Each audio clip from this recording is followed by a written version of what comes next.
Once upon a time, there was a little engine called Edward. He lived in a shed with 5 other engines. They were all bigger than Edward and boasted about it. They said, "The driver won't choose you again. He wants big, strong engines like us." Edward hadn't been out for a long time, and he began to feel sad. Just then, the driver and fireman came along to start work. The driver looked at Edward and said, "What's the matter? Are you feeling sad? Would you like to come out today? And Edward said, "Oh, yes, please." So the fireman lit the fire and made a nice lot of steam. Then the driver pulled the lever and Edward puffed away.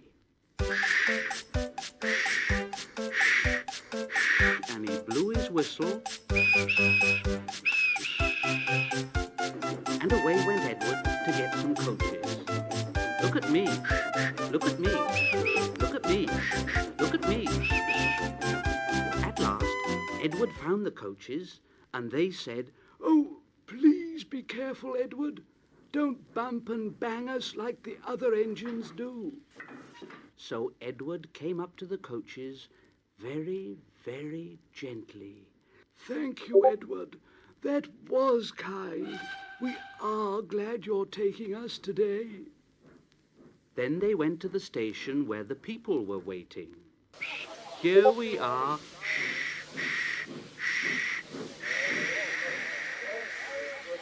"Come along, get in quickly, please."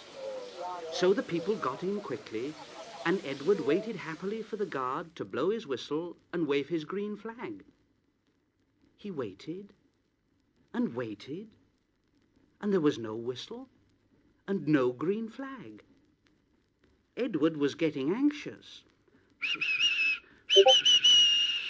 "Where is that guard?" The driver and fireman asked the station master. Have you seen the guard? No." They asked the porter. Have you seen the guard?"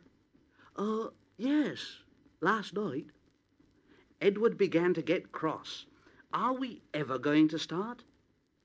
Just then, a little boy shouted, "Here he comes!" And there the guard was, running down the hill, with his flags in one hand and a sandwich in the other. He ran onto the platform, blew his whistle, and jumped into his van. Edward puffed off. He did have a happy day. All the children ran to wave as he went past, and he met old friends at all the stations. He worked so hard that the driver promised to take him out again next day. And he told the other engines in the shed that night, "I'm going out again tomorrow. What do you think of that?